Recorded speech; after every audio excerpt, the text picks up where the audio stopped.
Valentine's day wish love చిత్రం ఎంత బాగుందంటే చాలా బాగుంది.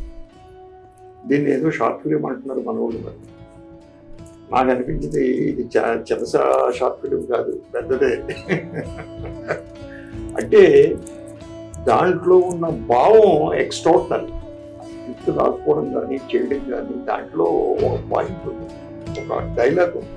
ఆ ఒక డైలాగ్ చాలు. అసలు లవ్ అనేది ఒక రెస్పాన్సిబిలిటీ అని చెప్పారు. 100% రైట్. ఈజీ ఒక రెస్పాన్సిబిలిటీ అని చెప్పారు. ఆ పాయింట్లోనే అత్యద్భుతమైనటువంటి కథ ఉందండి. డెఫినెట్గా పిల్లలకి కావాల్సిన సబ్జెక్ట్ టేకింగ్ వైజ్ ఎక్స్ట్రాడినరీగా కెమెరా వర్క్ ఎంత బాగా చేశారంటే ఆయన అత్యద్భుతంగా చేశారు. నిజంగా ఇవన్నీ మీకు సమకూర్చడానికి ఎవరు కావాలి? మనకి ఒక ప్రొడ్యూసర్ కావాలి. ఆ ప్రొడ్యూసర్ గారు ఇవన్నీ సమకూర్చి వెనకాల ఉండి ఆ స్క్రిప్ట్ మీద నమ్మకంతో వారు చేయించారు అంటే ఈజ్ ఎ గ్రేట్ థింగ్ అండి మేడం. టోటల్గా చిన్న డైరెక్టర్గా అత్యద్భుతంగా చేశాడు. దానికి కోఆపరేషన్ మా కెమెరామెన్ గారు, ప్రొడ్యూసర్ గారు.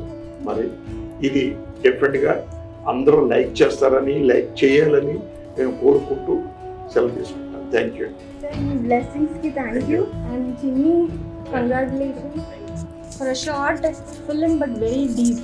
ఈ రోజుల్లో అంటే మ్యారేజ్ అంటే అసలు టాలరెన్స్ ఎవరికి ఉండట్లేదు. ఎందుకంటే ఇద్దరు వర్క్ చేస్తున్నారు, టాలరెన్స్ చాలా పడిపోతుంది, డెప్త్ ఉండట్లేదు. అండ్ ఆ డెప్త్ రావాలంటే ఇలాంటి ట్రూ లవ్ ఉండాలి.